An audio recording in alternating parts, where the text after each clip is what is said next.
and welcome to our second episode of What's the Story Ghost? I'm your host Annette. And I'm Steven. And we have two short stories for you today. Should we crack up?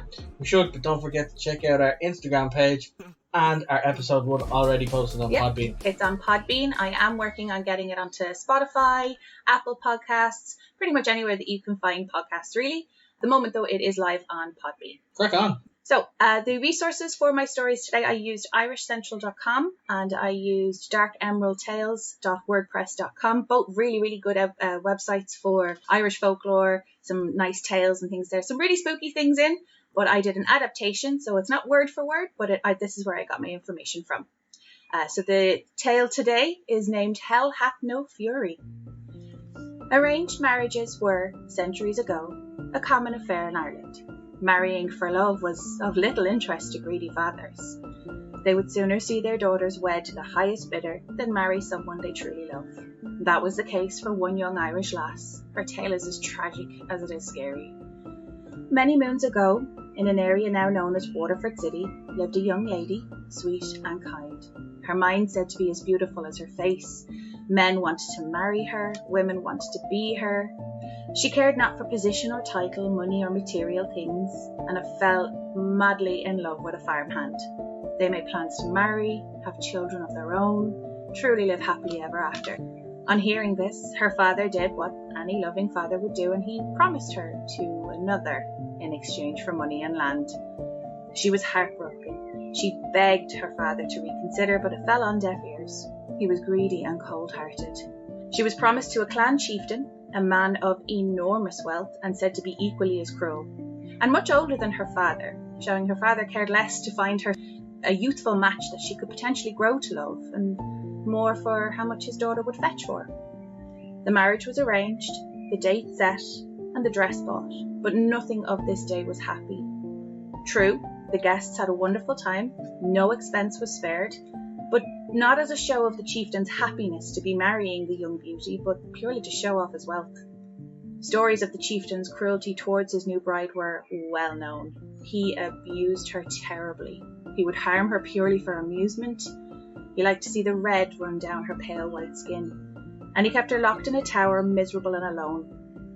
All while her father sat counting his wealth. She hoped her lost love would come and rescue her and live out the life they dreamed, but he was unable. So in a pit of despair, she stopped eating, didn't sleep, and completely wasted away. But her mind was long gone before her body. She was barely cold when her husband took another wife, so it was left to the villagers to bury the poor girl. They were to take her body and bury it under what people call Strongbow's tree. Her forever resting place was visited every day, not by her husband or her family, but by the farmhand, telling her of his undying love, willing her to come back to him. The practice at the time was to cover a grave with a pile of stones stacked tall, so the recently deceased were unable to rise. But for some reason, on the night of her burial, the villagers didn't follow the practice. Perhaps out of pity for not helping the poor girl, they just wanted to simply let her lie in the earth. What they couldn't have known was that she would rise on the anniversary of her death, but what emerged was not the sweet girl they had lain to rest. Instead, a spirit, just as beautiful as before, but only on the outside. Now, a pretty shell, seeking revenge on those who had taken her love, her happiness, and her life. So of course her first visit was to her childhood home to see dear old Daddy. Her father lay sound asleep in his bed. She leaned over, pressed her lips to his, and sucked every last breath from his body, and left. In doing so, she grew further from the sweet and kind person she once was, but she was blind to this and continued on her hunt, as next was her husband. As she made her way back to her old prison, she came upon her husband staggering home drunk from a night in the tavern. Anger coursing through her at the sight of him, she pressed her lips to his and sucked every last breath. But this time was different. This time not only did she take the air from his lungs, but the blood from his veins. All the blood she had lost because of his cruelty. It was only fair, right? But she didn't anticipate acquiring a taste for the crimson elixir, and before she knew it, she needed more. So every year, on the anniversary of her death, she rises, and she continues to prey on young men, luring them with her beauty and the promise of a kiss. Failing to mention it's the kiss of death, of course, but no need for panic. Just wait until she returns to her forever resting place, and do as the villagers should have done all those many years ago. Take a tall stack of stones, place them on her grave at Strongbow's tree, so she can no longer be able to rise. That's if you can find Strongbow's tree. What do you think of that story?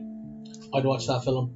You would you? I think it's actually really good. It's I was daydreaming for a while there, and I was like, who would play this person? And I can't think of her name, but you know the woman. Keira Knightley. Her too, but the woman that's in loads of films, but her probably the most recent famous one is The Handmaid's Tale. She'd be good. She's deadly at it. Now, I didn't watch all of The Handmaid's Tale, but I know she was very affectionate with her husband, and then I saw her as the damsel when she was a maid, and then also the badass when she was trying to. Again, I didn't watch the whole thing, but I think she could play. She has the range. She's a dynamic actress. She's very good, but it's such a sad story because, I mean, I know we watched Bridgerton there recently, and women were, what's the way you say it? They came with the dowry, whereas this was. It's nearly like what'll she fetch for? So she was sold like cattle. Yeah, exactly. So he had a couple of daughters, as the story goes, but his main concern, I think she was the eldest, his main concern was, I really could care less if you've fallen in love with this person. They don't give me anything, and I have the rest of your sisters to feed. So his attitude was, good luck, goodbye. Whatever happened to the farmhand? So he came up and he was the only person who actually visited her grave. The husband, like I said, she was cold before. She wasn't even cold before the husband took another wife. He used to keep her hidden in a tower because not only did he want her to know, kind of like a Beauty and the Beast kind of thing, he'd keep her locked in the tower because he didn't want to share her with anyone. Like, she was stunning. Like I said, all the men wanted to marry her, and the women didn't envy her. They wanted to be her. She was someone that you'd aspire to be, but he kept her locked in the tower. So the whole time she's there, she's miserable thinking about this person that she truly loves, who couldn't. I couldn't find out why, but I'm assuming it's because the rich guy had like guards and stuff, but he couldn't come and save her, despite wanting to be the valiant knight. He wasn't a person in position, didn't have money, didn't have backing, had no lads to go around and give him a hand kind of thing. So it's heartbreaking. But no, he was the only person that came to her grave and would cry and just tell her he loved her, and you know, the whole willing her back to him kind of thing. So she just wandered around Waterford City now, just sucking blood. Pretty much, once a year. Once a year, she rises on the anniversary. But the only thing is, I've Googled it, and I don't know where Strongbow's tree is. So we can go around with a stack of stones and just put them everywhere because nobody knows where she is. Bury stone, put on the whole of Waterford under stone. Just raise it up a little bit. So we'll just. What's that movie called where they had to? If you build it, we will come. No, they didn't quite have a hill, or it wasn't tall enough. Something to do. It was in County Clare. Yeah. We can basically do that. We'll just rise Waterford City up a little bit. But yeah, nobody knows where Strongbow's tree is. That's terrifying. Not a lover of that. But it's a good story. It's a good story. Was it an apple tree or was it pear? Are you going with cider here? Is that what you're doing? I'm leaning into it. Right, we'll crack on with the second story here. Now, there are some Irish words in this that I have looked up, different dialects of how to pronounce it. I'm going to pronounce it how I would have learned how to pronounce it. And if I am wrong, feel free to tell me, because I'd love to know how the correct way to say it is. This one is the one that I got from Dark Emerald's Tales. It's an adaptation. I think the article was written by Anne Massey. So it's called Abhartach. Many years ago, in the lands east of Foyle, in what is now known as Derry, the area was in a constant state of battle. Rival clans in seek of power and dominion over one another. The leader of one of the clans was Chieftain Abhartach.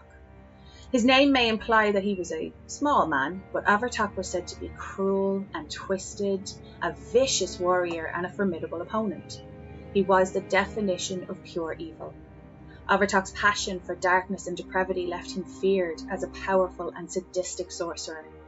Now, I've heard two different versions of what happens next. You can choose which one you prefer. The first version is that his clan, in a constant state of fear, plotted against him, with a rival chieftain named Cahan. Cahan is said to have struck him down and buried him in a solitary grave, standing upright, as this was said to be the tradition for warriors at the time. The second version is that Abhartach, being an exceptionally jealous man, suspected his wife was having an affair, climbed out of the window of his castle one night in an effort to catch her in the act, and slipped and fell to his death. Either way, his people did not mourn. It was said they were relieved. However, celebrations were short-lived, as Abhartach returned from the grave the following night. Even in death, he tormented his people, demanding fresh blood to sustain his life. If we follow the first version of the tale, it is said that the rival clan chieftain Cahan was furious that he had failed in his efforts to rid the clan of their tormentor, and knew, of course, his reputation was at stake. So once again, he ventured out and killed him and buried him exactly as before. It became apparent that Abhartach was immortal when he returned to his village once again to seek vengeance and drink the blood of his people. Cahan sought the advice of a druid priest, explaining that he was convinced that Abhartach was wielding some sort of black magic influence. On the advice of the druid, Cahan finally cut down the evil monster with a sword carved from the yew tree, said to be the most powerful mystic reference from the druids. Abhartach was buried for the final time, headfirst, to ensure he'd never resurface, we hope.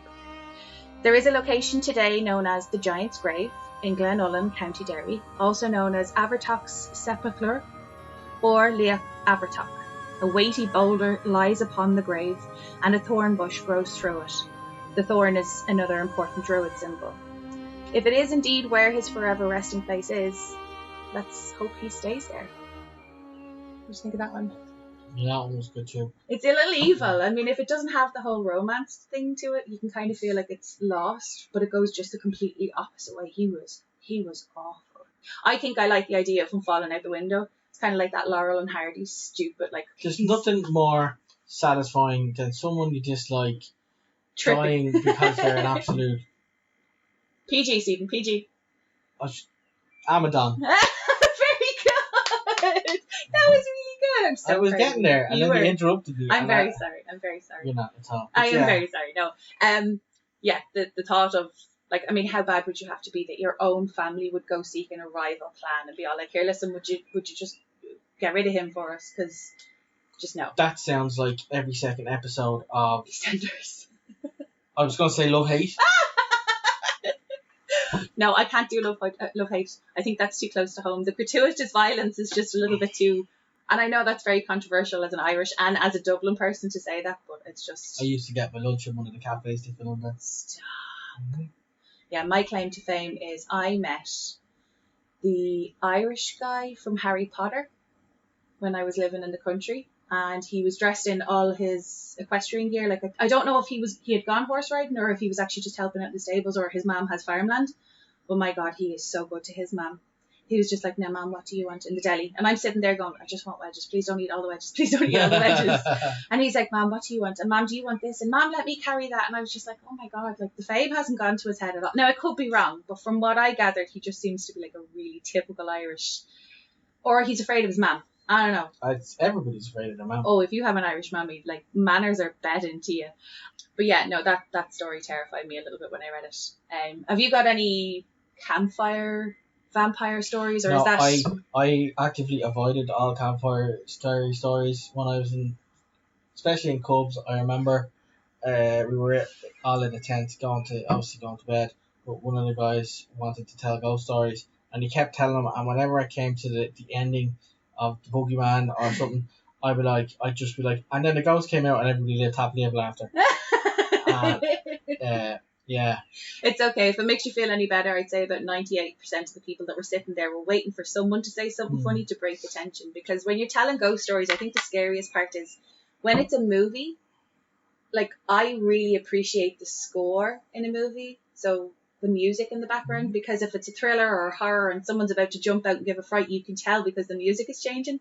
Whereas when someone's just telling you a spooky story, you're like, any minute now they're going to say boo. And you know they could just be saying, and then the ice cream van showed up. But it's still, like, you don't want to be the person that screams sitting in a tent full of lads who are all trying to be hardy telling each other ghost stories. Oh, there was one kid that was afraid of the banshee and he wouldn't sleep beside the door of the tent. The tents are made out of canvas. So I'm not entirely... And they were the old school ones that the ground sheet wasn't attached to the tent walls. Yeah. So, like, you could just crawl under this tent. Oh, God. It's probably easier to get under it than untie the ties at the side of it. But he wasn't sleeping beside the door so I had to sleep beside the door. No, did you not want to do it either? No, I was petrified. But the banshee is quite scary, though. To be fair, Yes, we covered that. We will cover that in an episode because that's some deep. I may not Irish be here story. for this episode. You want to hide under the I'm table? gonna be under the blankets. I don't know what that is. I think duvets have superpowers. Sorry, if people don't use that word, it's just the blanket, the top sheet that goes over your bed. But I think duvets have superpowers because there's so many ghost stories I've heard or people giving their paranormal encounters, and their attitude is, okay, so if I close my eyes, she'll go away, and then they open their eyes and she's still there. So they're like, I'm just going to cover myself in my duvet, and immediately the ghost can't come and get you. So it's kind of the same thing as the tent. I really don't think the banshee would be like, oh, this is the back of, I have to go around the front of the tent. I don't think she would have cared. Like that's canvas stuff. You can rip right through that. She's probably like semi-permeable. She could just kind of float through it. She doesn't have time to be wasted She doesn't have on any zips solid and stuff matter. like that.